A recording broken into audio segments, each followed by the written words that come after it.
Herkese merhaba. Alaz Örgü kanalıma hoş geldiniz. Bugün sizlere görmekte olduğunuz bu çok cici yeleklerin yapılışını anlatmaya çalışacağım. Öncelikle yeleğin tasarımı Instagram'da Serpil Bebek Tasarım sayfasına ait. Kendisine bu güzel tasarım ve paylaşım için çok ama çok teşekkür ediyorum. Sayfasında birçok daha güzel model var. Mutlaka ziyaret etmenizi tavsiye ederim. Instagram Serpil Bebek Tasarım sayfası. Tekrar çok teşekkürler. Şimdi kullandığım malzemeye geçeyim. Videoda anlattığım renk bu renk. Bakın kullandığım ipte 100 gramı 250 metre olan bir bebe yünü. 3,5 numara şiş kullandım ben. Misinalı şişle ördüm ama düz şişle de örülebilir. Elinizin kalınlığına, sıkılığına göre 3,5 ya da 4 numara şiş uygun olacaktır. Şimdi bu beden yaklaşık 0,3 ay için uygun oldu ve kullandığım ip yaklaşık bakın bir yumaktan bu kadar arttı, 65-70 gram kadar oldu. Yani bir yumaktan az elinizde parça ipler varsa onları değerlendirebileceğiniz güzel bir yelek modeli. Ölçülerini söyleyeyim 0,3 ay için. Yaklaşık 23-24 santimetre genişliği var. Boyu da 22-23 santimetre kadar.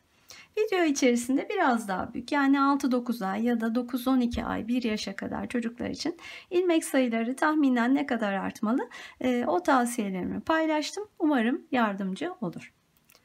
Yapılışını da kısaca anlatayım. 2 ön parça ve 1 arka parçayı 3 ayrı parça şeklinde ördüm. Hepsini tamamladıktan sonra omuzlardan ve yanlardan dikişini yaparak bitirdim. İstenirse kol kesimine kadar olan, yani şu noktaya kadar olan alt parçalar tek parça şeklinde örülebilir. Ondan sonra her parça ayrılarak tamamlanır ve yelek bitirilebilir. Bakın burada 2 tane ileğimiz ve düğmemiz var. Uygun renk ve düğme seçimiyle model hem kız hem de erkek bebekler için uygun olacaktır. Ben açıkçası çok keyifli ördüm ve çok da beğendim. Gerçekten çok güzel bir tasarım. Umarım sizler de beğenir ve yapmak istersiniz. Bu şekilde kısa bir tanıtımdan sonra gelin birlikte yapılışına başlayalım.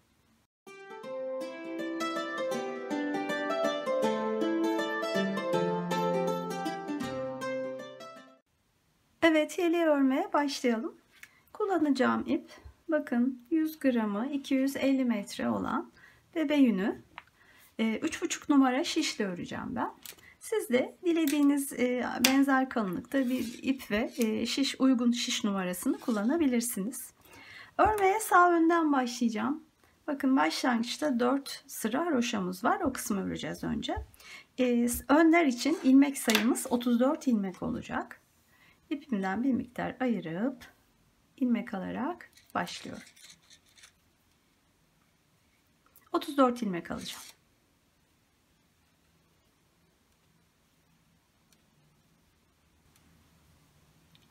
Evet, 34 tane ilmeğim hazır. Örmeye başlayalım. Haroşoyu düz öreceğim ben. Her iki yönde de düz olacak. Şimdi ilk ilmeği örerek alıyorum bu sırada. Bundan sonraki sıralarda örmeden alacağım. Bütün ilmekleri düz örüyorum.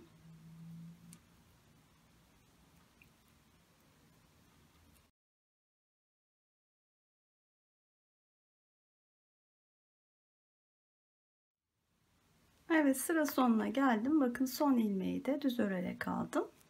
Örgü boyunca örgünün her iki yüzünde de hep son ilmekleri düz örerek devam edeceğim. Şimdi çevirdiğimde örgünün ön yüzündeyim ve bakın bir sıra haroşamız oluşmuş durumda. Dediğim gibi başlangıçta 4 sıra haroşamız olacak. Bu nedenle her iki yönden düz örerek devam edeceğim. 4 sıra haroşa oluşana dek. İlk ilmeği örmeden alıyorum. Son ilmekleri düz örüyorum.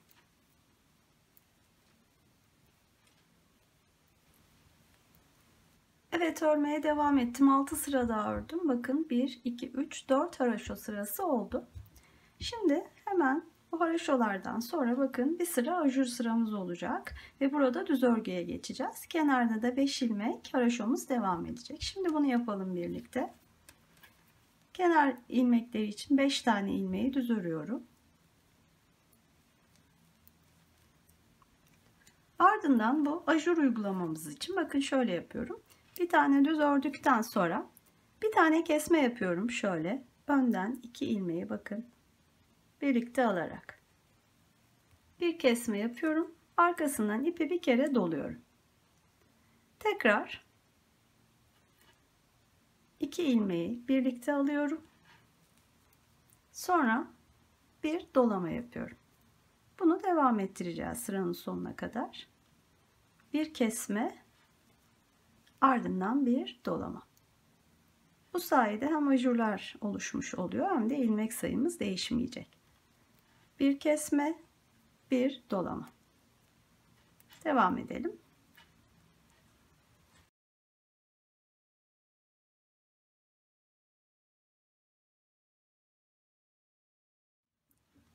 Son 4 ilmekteyim. Bir kesme yapıyorum. Bir dolama yapıyorum. En son dolamayla bitirelim ki sayımız değişmesin. Ardından kenarda 2 tane ilmeğim kalıyor. O 2 ilmeği de düz örüyorum. Son ilmekleri örgünün her iki yüzünde de düz öreceğiz. Bunu unutmayalım. Şimdi arka yüze geçtiğimde bakın, ön yüzde düz olması için bu ortadaki ilmeklerin ters olması lazım. Şimdi onu yapacağız. İlk ilmeği örmeden aldıktan sonra ilmekleri ters örmeye başlıyorum. Bakın doladığım ilmeği de böyle örüyorum. Son 5 ilmeğe kadar ters öreceğim.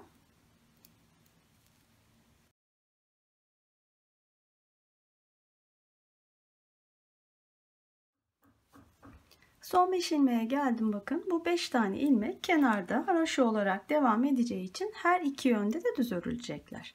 Onları düz örüyorum.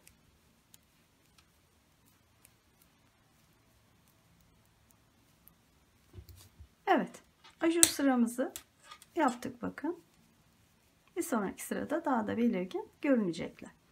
Şimdi bir miktar bu şekilde örmeye devam edeceğiz. Ön yüzde düz, arka yüzde ters olacak şekilde ilmeklerimiz. Ve kenarda da haroşa ilmeklerimiz var. Ön yüzde hepsi düz oluyor zaten. Arka yüzde sadece kenardaki 5 ilmek ve sıranın sonundaki ilmek düz olacak. Diğerleri ters olacak.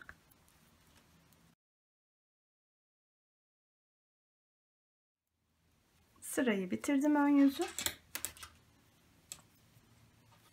Arka yüzde düzle başlayıp sonra terste devam ediyorum.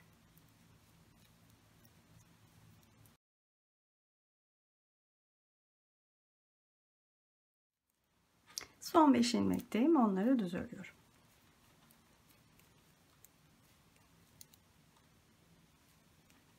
Evet, örgümüz bakın bu şekilde. Ajur sıramız belirgin bir şekilde görünüyor artık. Bir miktar bu şekilde örelim.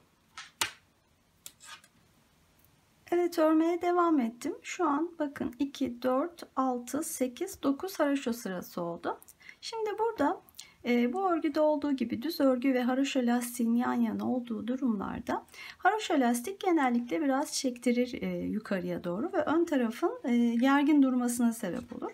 Bunu önlemek için kısa satır uygulaması yapıyorum bu haroşada. Daha önce bunu anlattığım bir video var. O videonun linkini şu an ekranın sağ üst köşesinde göreceksiniz.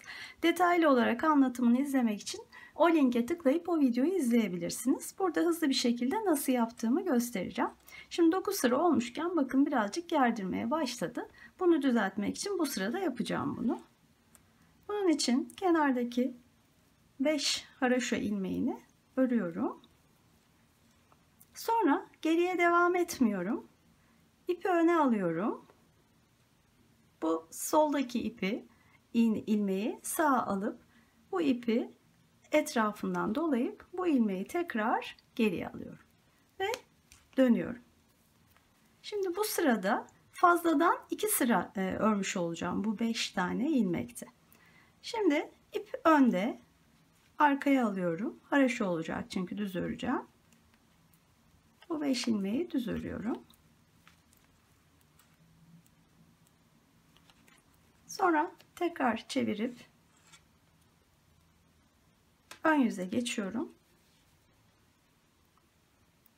Bu 5 ilmeği yine örüyorum. 6. ilmekte yani ipi etrafında doladığım ilmek bu. Bakın şöyle yapacağım. Bu etrafında dolanmış ip. Bakın burada böyle görünüyor. Şu ip. Bu ilmeğin etrafında. Bunu şöyle bu ilmekle birlikte alıyorum. Bakın önden geçiriyorum. Şişimi o doladığım ipe. Bu ilmekle birlikte örüyorum. Böylece bu geçişi düzgün bir şekilde hiç belli olmaksızın hem de bu lastik kısmında oluşan gerginliği çözecek şekilde uygulamış olduk. Sonra devam ediyorum normal örmeme. Bakın böyle oldu. Şimdi bu uygulamayı bir 7-8 sıra aralıklarla tekrarlayacağım. Çünkü tekrar gerdirmeye başlayacak lastik kısmı. Onu düzeltmek için arada bir tekrarlayacağım. Hangi sıralarda yaptığımı paylaşırım sonra sizinle. Bu şekilde bu kol kısmına kadar örmeye devam ediyorum. Evet, örmeye devam ettim örgüyü. Bakın şu anki uzunluğunu söyleyeyim. Yaklaşık 14 santimetre. Şimdi bu noktaya kadar neler yaptığımı anlatayım. Sizinle ilk olarak kenardaki bu haroşa sırası 9 sıra olduğunda bir kısa satır yapmıştık. Ardından 16 ve 23 sıralarda 2 kere daha yaptım. Toplamda 3 kere kısa satır olmuş oldu. Şu an haroşadaki bu sıra sayım 28 sıra oldu. 14 santimetre için yaklaşık 28 sıra haroşa sırası. Şimdi arka parçayı örerken bu kenar haroşa sıraları olmayacağı için aynı uzunlukta örebilmek için şuna dikkat edebilirsiniz. Ya bu kenardaki bakın şu haroşa sıralarını sayabilirsiniz kenar ilmeklerden ki onların sayısı 25. Bu 3 tane geri dönüş yaptığımız sıraları saymazsak 25 tane ya da önden şöyle şu ajur sırasından sonraki bakın şu düz ilmekleri sayarsak onlar da 40 sıra oldu bende şu an. Bunları not alırsanız arka parçada aynı uzunlukta örerken hesaplamanız daha kolay olur. Şimdi bakın şu kol kısmına geldik. Öncelikle burada bir kesme yapacağız şu kısmı oluşturabilmek için. Aynı zamanda kol tarafından da 3 ilmek haroşaya başlayacağız. Şimdi şöyle söyleyeyim, buradaki kesme sayım 10 ilmek olacak. Şu an 34 ilmeğimiz var. 5 ilmek burada haroşamız olacak. 3 ilmek de kenardan dediğim gibi kol kısmında haroşa ayıracağım. Toplam 8 ilmek. 34'ten 8'i çıkardığımda bu ortada 26 tane düz ilmeğim kalıyor.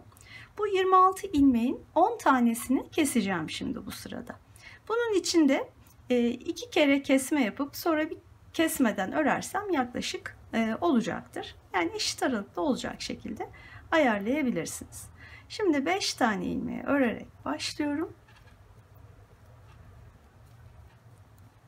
Ardından bakın kesme yapacağım. Şimdi ilk 2 ilmeği yine önden bu şekilde birlikte alarak bir kesme yaptım. Hemen ardından bir kesme daha yapacağım. 2 kesme yaptım. Bir tane kesmeden örüyorum.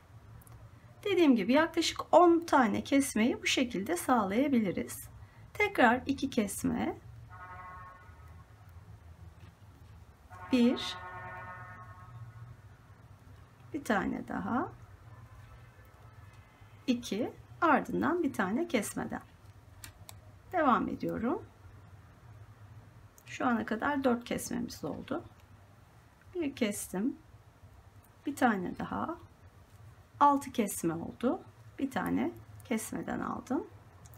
Devam edelim aynı şekilde. 7. kesme, 8. kesme, bir tane kesmeden, 9. kesme,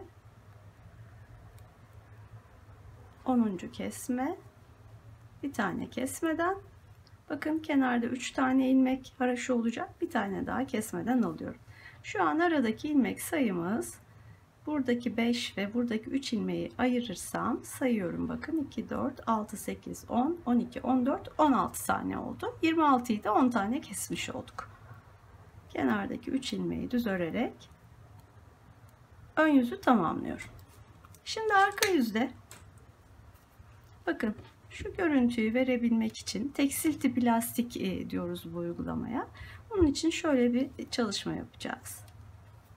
Kenardan ilk ilmeği örmeden alıp 2 tane daha düz örüyorum. Çünkü bu tarafta da artık 3 tane haroşa ilmeğimiz olacak. Yani ilk 3 ilmek düz olmuş oldu. Şimdi şu lastik görüntüsünü verebilmek için bir düz bir terse geçeceğiz. Ama bir sonraki sırada değişiklik olacak. Bu görüntüyü vereceğimiz uygulama. Bu sırada sadece bir ters bir düz olarak öreceğiz.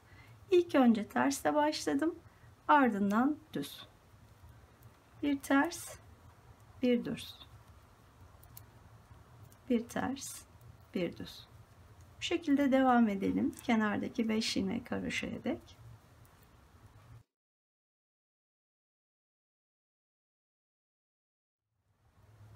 Bakın en son düz ördüm ve kenardaki 5 haroşaya geldim. Şimdi onları örüyorum.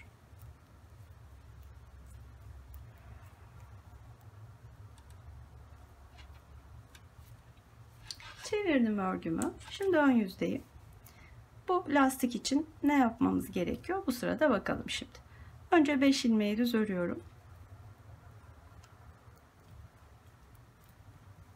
Lastik ilmeklerine geldik. Bakın tersleri örüyorum. İlk ilmek tersi, onu ördüm.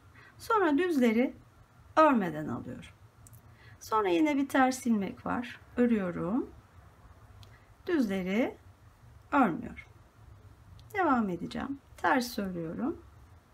Düzü örmüyorum.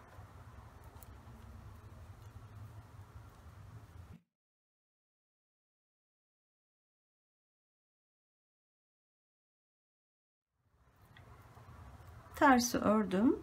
Düzü örmeden aldım. Kenardaki 3 ilmeğe geldim. Onları düz örüyorum. Bu yaptığımız çalışmayı sadece ön yüzde yapıyoruz. Arka yüzde ters ve düzler hepsi örülecek. Kenarda şimdi 3 ilmek haroşamız var. Önce onları örüyorum düz olarak. Sonra lastik ilmeklerine geldim. Bakın bu ilmek bir ters ilmek. Ters örüyorum. Düz ilmek, düz örüyorum. Ters örüyorum, düz örüyorum. Yani bu düzleri örmeden alma işlemini sadece ön yüzde yapıyoruz.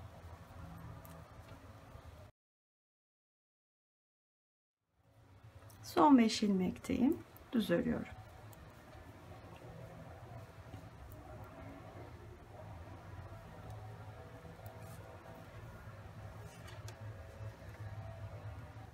Evet bakın örgünün ön yüzünde bu şekilde görünmeye başladı.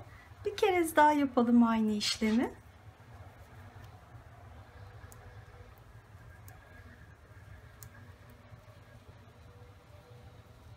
Ön yüzdeyim.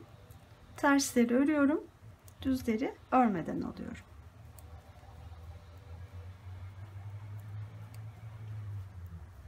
Bu sırayı ve arka sırayı tamamlayalım.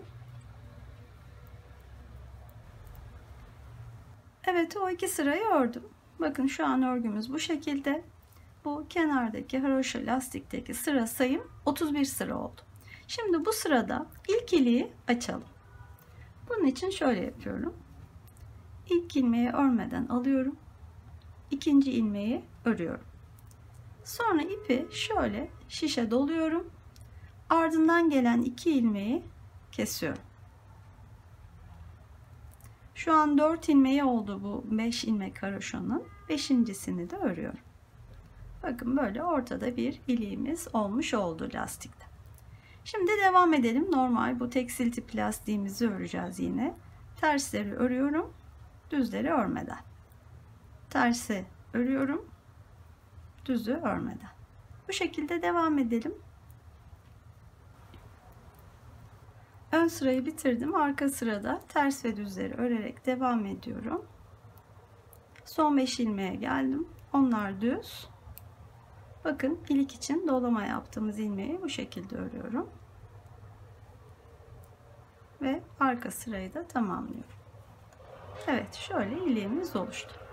İkinci iliğe kadar birkaç sıra daha örelim. Aynı şekilde. Evet biraz daha ördüm. Bakın ilk ilikten sonra 1, 2, 3, 4, 5 haroşa sırası oldu. Bu sırada ikinci iliği de açacağım. Yine aynı şekilde 2 tane örüyorum.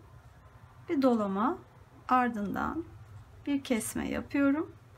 Bir tane daha örüp 5 ilmeği tamamladıktan sonra tekrar tersleri örüp düzleri örmeden devam ediyorum. Birkaç sıra daha örelim bu şekilde. Evet, ikinci iyilikten sonra 2 haraşo sırası daha ördüm. Şimdi artık burada bakın şu yaka kesimini yapacağız. Bunun için toplam 11 tane ilmek kesiyorum. Örerek keseceğim. İlk ilmeği aldıktan sonra ikinci ilmeği örüyorum. İlk ilmeği üzerinden geçiriyorum. Bir tane kesmiş oldum. Devam edelim. Bir tane örüyorum. Kesiyorum. 2 oldu. Örüyorum. Kesiyorum. 3 oldu. Bu şekilde toplam 11 ilmek keselim.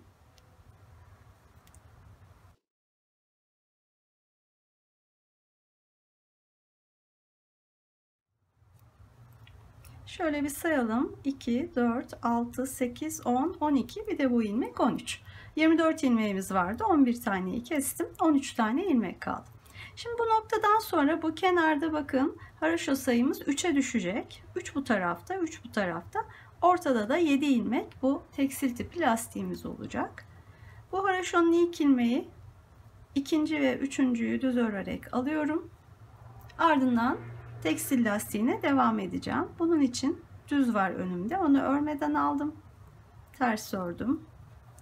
Düz örmedim. Ters ördüm. Düzü örmedim. Ters ördüm. Düz örmeden aldım. Kenarda 3 lastiğe geldim. Onları düz örüyorum. Bu şekilde yine arkada da kenardan 3'er ilmeklerimi sarhoşu onları düz örüyoruz. Tersleri ters, düzleri düz örerek devam ediyoruz.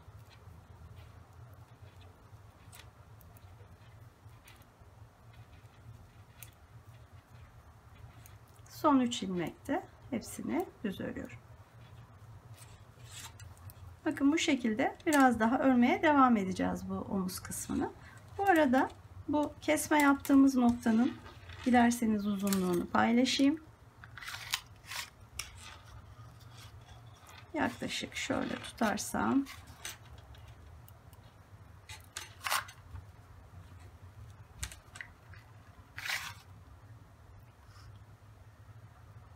18-18,5 santimetre kadar. Evet, biraz daha bu kısmı örelim, omuz kısmını. Ondan sonra bu ön parçayı bitireceğiz. Evet, örmeye devam ettim. Bu kesme yaptığım sıradan itibaren 9 sıra oldu. Kenardan kol tarafından da yine bu haraşoları sayarsak onlar da 19 sıra oldu. Uzunluğu da yaklaşık buranın 4-4,5 santimetre. Toplam uzunluğunu da şöyle ölçerek söyleyeyim. Yaklaşık bakın 23 santimetre oldu. Şimdi bu ön bitmiş oldu bu noktada. Ben arkayla birleştirmeyi örerek yapacağım. Siz iğneyle yapacaksanız burada ilmekleri kapatıp bitirebilirsiniz. Ben bu şekilde bırakacağım ilmekleri. İpini de biraz şöyle uzun bırakıp belki burada birleştirmede kullanırım diye kesiyorum. Evet, bu ön bitti. Şimdi diğerine geçelim. Evet, sağ önün ilmeklerini yedek bir şişe aldıktan sonra şimdi sol önü örmeye başlıyorum. Aynı şekilde 34 ilmek başlayıp 4 diş haraşo öreceğiz.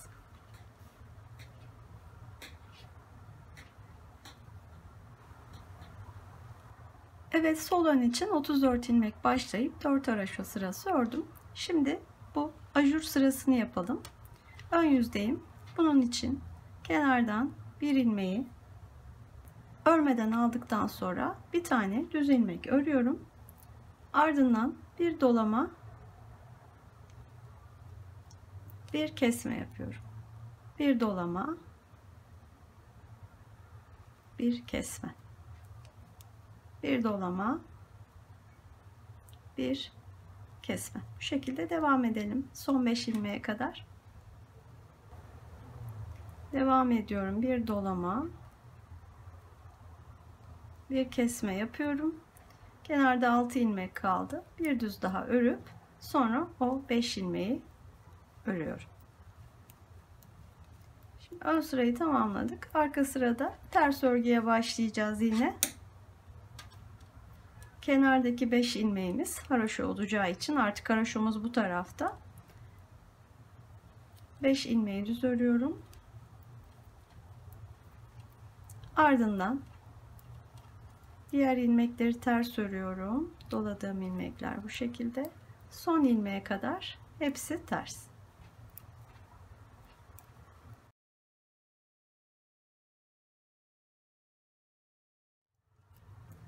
Sona geldim bakın. Son ilmeği düz örüyorum. Yine kenardaki bu haroşa ilmeklerimizi elde edebilmek için son ilmek her iki yönde de düz örülecek. Şimdi bakın şöyle ajur sıramız oluştu. 5 ilmek haroşamız bu tarafta bu defa. Ve bundan sonra normal düz kısmı öreceğiz. Sadece kısa satırlarımızı yapacağız. Hatırlarsanız ilk kısa satırımızı 9. sırada yapmıştık. Şu an 2, 4, 5 olmuş. 9 olduğunda onu da göstereyim. Evet, kenarda 9 haroşa sırası oldu. Şimdi ilk kısa satırı yapacağım. Ön sıradayım. Sırayı tamamlıyorum.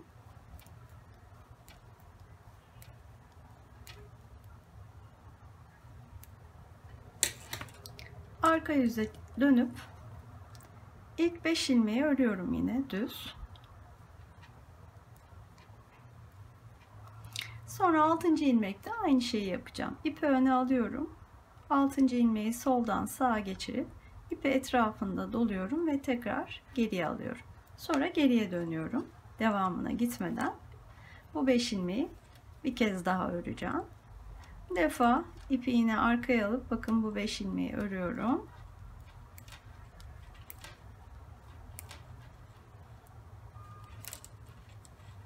Evet, fazladan 2 sıra örmüş olduk. 5 ilmeği. Şimdi arka yüzde ilk 5 ilmeği örüp 6. ilmeğe geldiğimde bakın yine bu dolanmış ip var altta. Şimdi buradan itibaren artık arka yüzde ters örüleceği için bu ilmekler ipi öne alıyorum. Bu defa bakın bu dolanmış ipi ters öreceğim için bu taraftan şişe alıyorum ve asıl ilmekle birlikte örüyorum.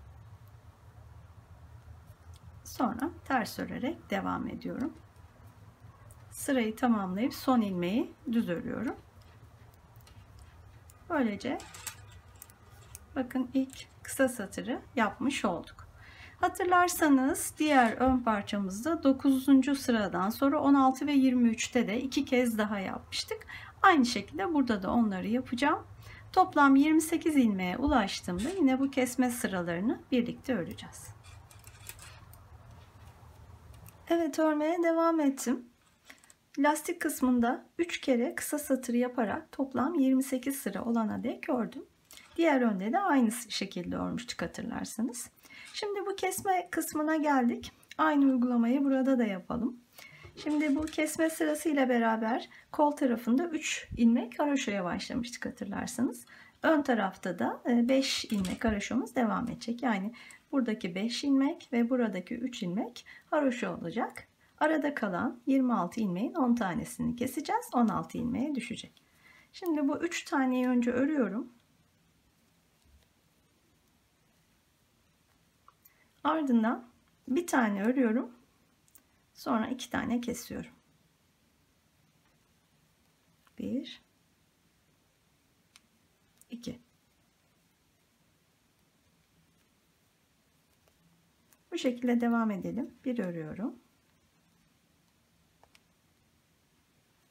1 2 tane kesiyorum.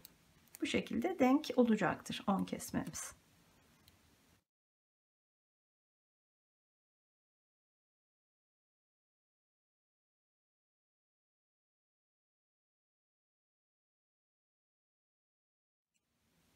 Bir tane ördüm. 1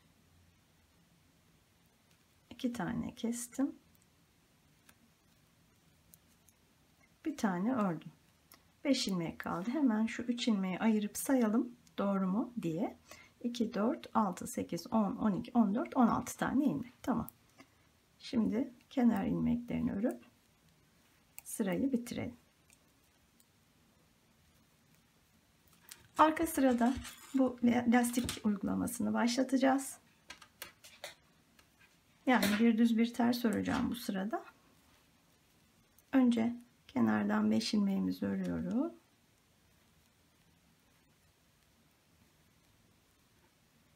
Şimdi düzle başlayacağım. Bir düz, bir ters, bir düz, bir ters. Son 3 ilmeğe dek devam edelim.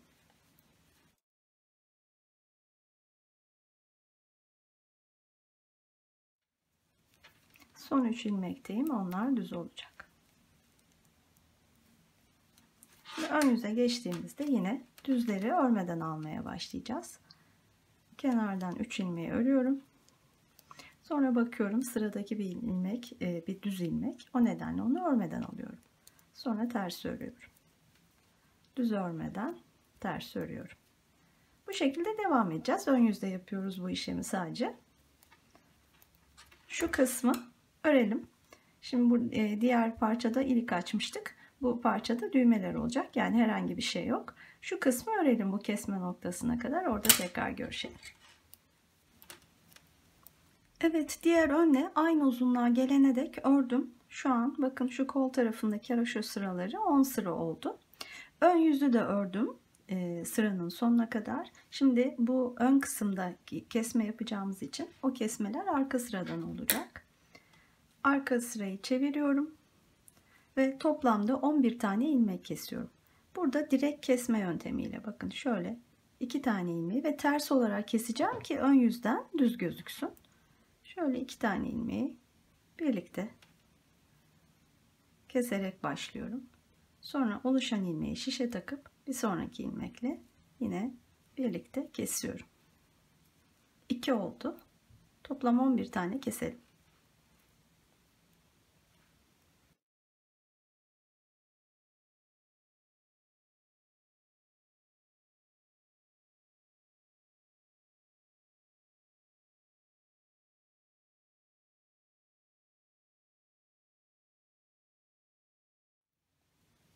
Evet bakalım 2, 4, 6, 8, 10, 12 bir de bu ilmek 13 tane ilmek kaldı. Toplam 11 tane kesmiş olduk. Görüntüsü de ön yüzden bakın düz kesim göründü.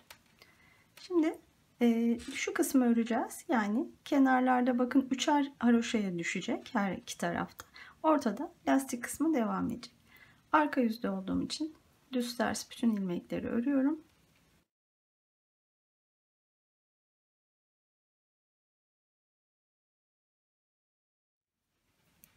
Kenardaki 3 ilmek haroşayı örüyorum.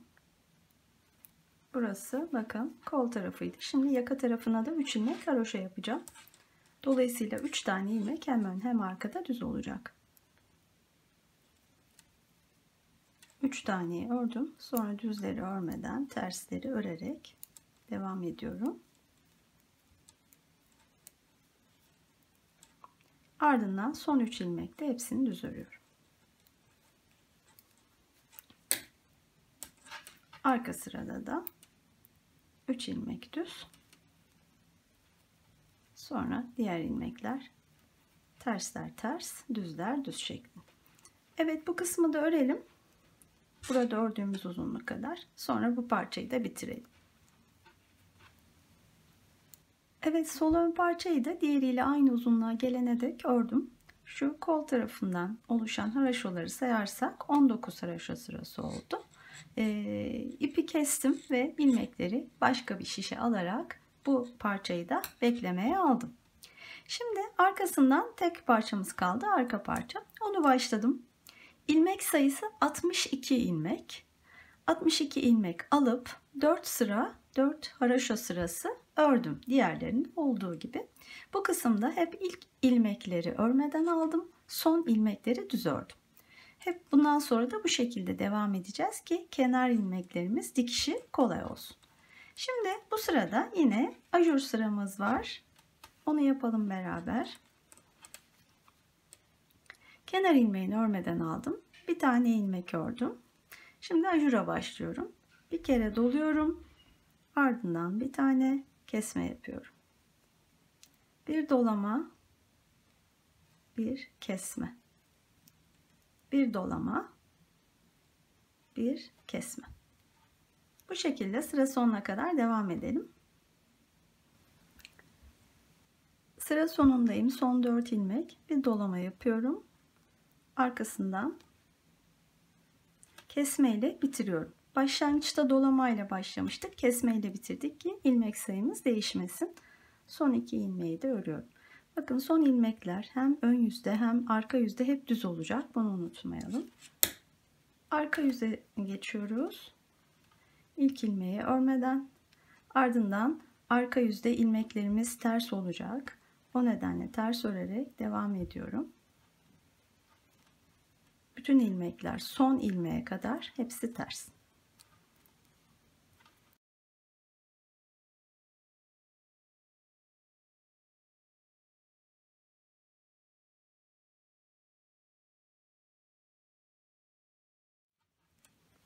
Devam ediyorum. Bakın. Son ilmeğe kadar ters ördüm. Son ilmeği düz örüyorum. Bu sayede kenarda haroşa ilmeği elde edeceğim. Dikimi kolay olacak.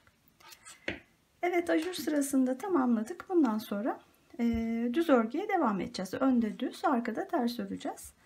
Aynı uzunluğa kadar örelim. Yani şu kesimi yaptığımız, kol kesimini yaptığımız sıraya kadar örelim. Orada tekrar görüşelim. Evet, arka parçayı da aynı uzunluğa gelene dek ördüm. Şimdi bakın şu kesme sırasındayız. Önlerde 10'ar kesme yapmıştık her ikisinde de. Toplam 20 ilmek yapıyor. Aynı şekilde arkada da 20 ilmek keseceğim. Kenarlarda bakın yine 3'er ilmek haroşa olacak her iki tarafta. Arkada da şöyle göstereyim. Dolayısıyla bu 62 ilmeğin her iki taraftan 3'er ilmeğini ayırıyorum. 56 ilmek kalıyor arada. Bu 56 ilmekte 20 kere kesme yapacağım. 36 ilmeğe düşmüş olacak. O da yaklaşık olarak ben şöyle ayarladım. Siz ilmek sayısına göre ayarlayabilirsiniz. 3 tane kenardan haroşa ilmeklerini ördükten sonra bir kesme yapıyorum. Ardından bir kesme daha yapıyorum. Diğer uçta da böyle aralıksız 2 kesme yapacağım. Bundan sonrakileri bir kesme bir ör şeklinde yapacağım. Bir kestim, bir ördüm. Bir kestim, bir ördüm. Böyle yaklaşık 20'ye ulaşmış olacak. Şu ana kadar 2 kestik, 2 daha 4 tane kesmiş olduk. Böyle devam ediyorum bir kesme bir ör şeklinde.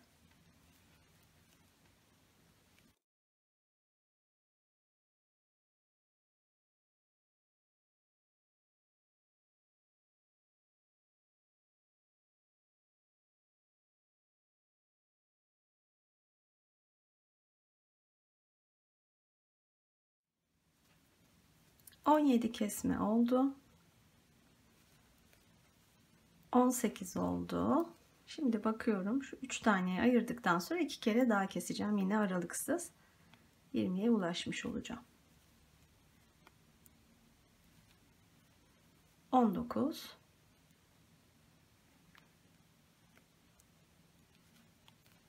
ve 20 kere kestim.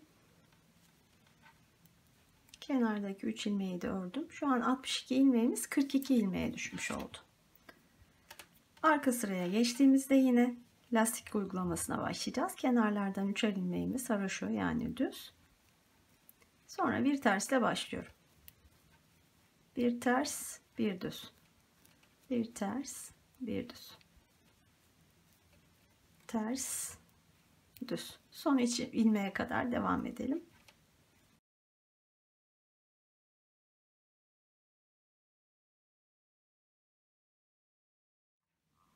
Evet, son olarak bir ters bir düz ördüm ve 3 ilmekteyim. Onları düz örüyorum. Arka sırayı bu şekilde tamamladıktan sonra ön sırada yine düzleri örmeden almaya başlayacağız. Kenardan ilk 3 ilmeğimiz haroşa, onları ördük. Sonra bakıyorum bir ters ilmek, onu örüyorum. Düz ilmeği örmeden. Tersi örüyorum, düzü örmeden. Evet, bu şekilde devam edeceğiz. Bundan sonraki kısım bakın sadece bu şekilde devam edilecek. Şu kol uzunluğunu ön parçada kenardan haroşa sayısını sayarsak 19 sıra yapmıştık. Aynı uzunluğa geleni de bu şekilde örelim. Evet, örmeye devam ettim. Şu kol kısmındaki haroşaların sayısı 19 sıra oldu. Şimdi artık örgü kısmını tamamladık. Bundan sonra omuz kısımlarını birleştireceğiz. Şimdi bunun için şöyle yapıyorum. Bu parçaları olması gerektiği şekilde yerleştiriyorum. Bakın arka parçamız. Bunlar da ön parçalar. Gelmesi gerektiği şekilde bunları yerleştirdim. Şimdi omuzdan birleştireceğiz. Bakın şuradayız. İpimiz burada takılı. Şu an buradan birleştirme yapacağım. Dolayısıyla şu önle birleşecek. Bakın bu kısım. Onu görüyorum böyle yerleştirdiğimde. Tığla ben birleştireceğim. Bunu iç kısmından yapıyoruz. Yani ön yüzünden değil de iç yüzünden. Onun için de şöyle çeviriyorum. Bakın dış kısımlar içe geldi. Dış tarafta ters yüzleri var her ikisinin de. Ve böyle tutuyorum. İpimiz burada. Bunu şişle de yapabilirsiniz. Yani şişinizin ucuyla da her iki ilmeği alıp birleştirebilirsiniz. Ama tığla da daha kolay olacaktır. Elinizde bir tığ varsa tığla da yapabilirsiniz. Tığımın numarası da 2,5 mm. Şöyle yapıyorum. Dediğim gibi dış yüzleri içte birbirine bakacak şekilde tuttum. Şimdi sırayla bu ilmekleri birleştireceğim. Ön parça benden tarafta. Onun ilk ilmeğini alıyorum. Arka parçanın ilk ilmeğini de alıyorum. Ve birleştiriyorum. İlmekleri şişten düşürüyorum. Şimdi bir tane ilmeğim oluştu. Devam edeceğim. Bakın yine önden bir ilmek. Arkadan bir ilmek. Bunu tekrar yapalım. Önden bir ilmek. Arkadan bir ilmek. Bunları iple geçiriyorum. Ve aynı ipi İlk ilmeğini de içinden geçiriyorum. Devam edelim. Her iki şişten birer ilmek. Bunları alıyorum. Şişten düşürüyorum ve tek ilmeğin içinden de geçiriyorum. Bu şekilde bu omuzdaki ilmekleri birleştirelim.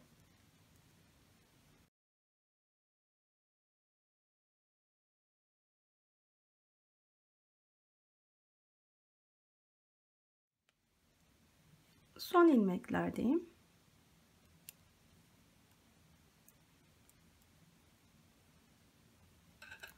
Şöyle ipi sıkılaştıralım.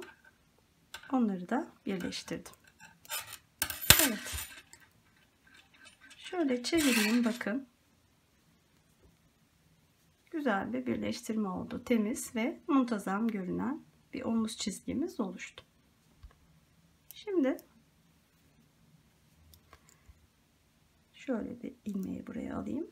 Şimdi omuz kısmını bitirdik. Ense kısmındayız. Burada ilmekleri kapatacağım. Enseye ait ilmekleri.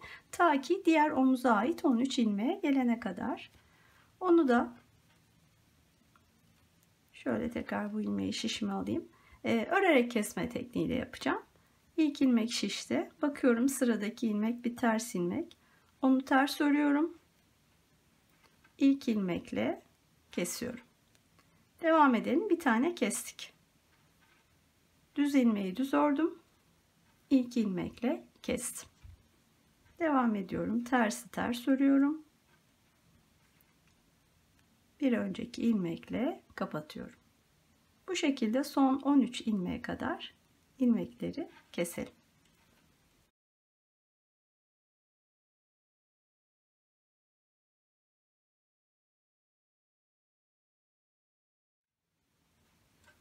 Evet, sayıyorum. Bakın 2, 4, 6, 8, 10, 12. Bununla beraber 13 ilmek kaldı. Evet, bakın ense de bu şekilde oldu. Şimdi bu diğer kısmı yine şöyle yerleştirirsek bakın bu parça nasıl gelecek? Böyle gelecek buraya. Şu an ön yüzleri dışta. Birleştirirken yine iç yüzlerini birbirine dışarıya bakacak. Dış yüzleri birbirine bakacak şekilde yerleştiriyorum. Ve aynı yöntemle, yani tığla tekrar bu ilmekleri de birleştiriyorum.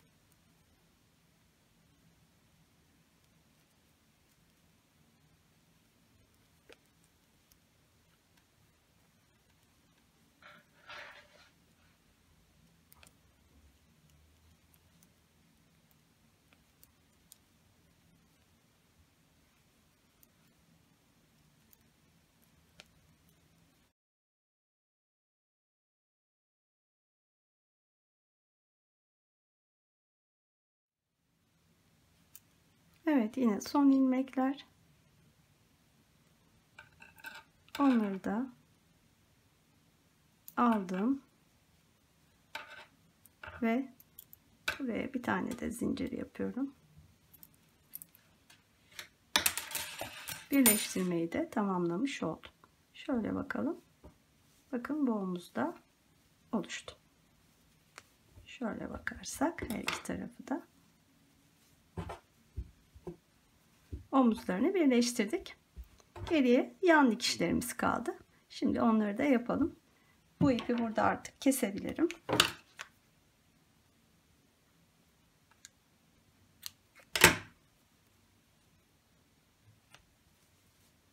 İpleri alt kısımda tığla yürüterek bu örgünün içinde saklayacağız. Bütün başlangıç ve bitiş ipleri için bunu yapabiliriz.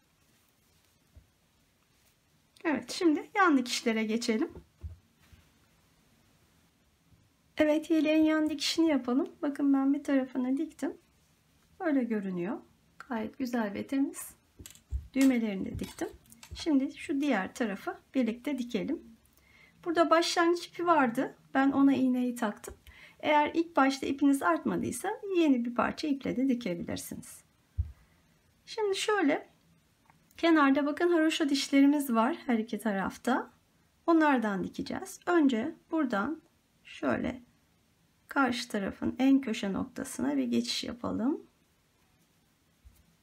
Sonra da bu haroşa dişlerinden birleştireceğiz. Bakın. İlk haroşa sırası şurada. Şu ilmek. Onu alıyorum. Bu tarafta da yine ilk haroşa sırası bakın bu. Onun kenar ilmeğini şöyle alıyorum. Ve birleştiriyorum. Şimdi karşılıklı devam edeceğiz. Bakın çok net görünüyor zaten o ilmekler. Kenarlarda çıkıntı şeklinde. Karşılıklı onları birleştireceğim. İpi çok sıkmayalım. Tatlı sert olsun.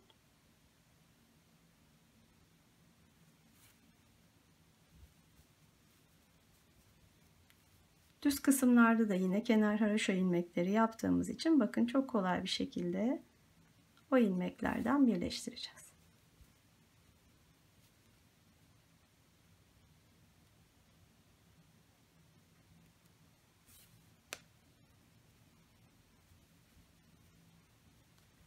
Bir tane daha yapalım.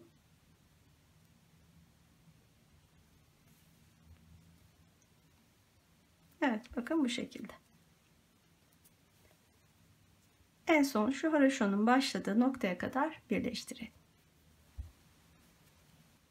Evet, dikişlerini yaparak yeleği tamamlamış oldum. Bakın son görüntüsü bu şekilde. Oldukça cici, güzel, kullanışlı bir yelek oldu. Beden olarak, beden genişliği olarak yeleğin genişliği yaklaşık 24 cm. Boyu da 22-23 cm kadar. Bu ölçüsüyle 0-3 aylık hatta belki 6 aya kadar bebekler için uygun olacaktır. Biraz daha büyük görmek isterseniz mesela 6-9 ay için şöyle tavsiyede bulunabilirim. Ön parçalara 2'şer ilmek ilave edin. Arkaya 4 ilmek ilave edin. Aynı şekilde örün. Birazcık belki boyunu 1-2 santim uzatarak 6-9 ay yapabilirsiniz. Hatta 1 yaş için yapmak isterseniz de önlere 4'er ilmek, arkaya 8 ilmek ekleyerek dediğim gibi boyunu da birkaç santimetre uzatarak farklı boyutlarda yelekler örmeniz de mümkün. Evet, böylece bu videonun sonuna gelmiş oldum. Umarım bu çalışmayı beğenmişsinizdir ve yapmayı arzu edersiniz.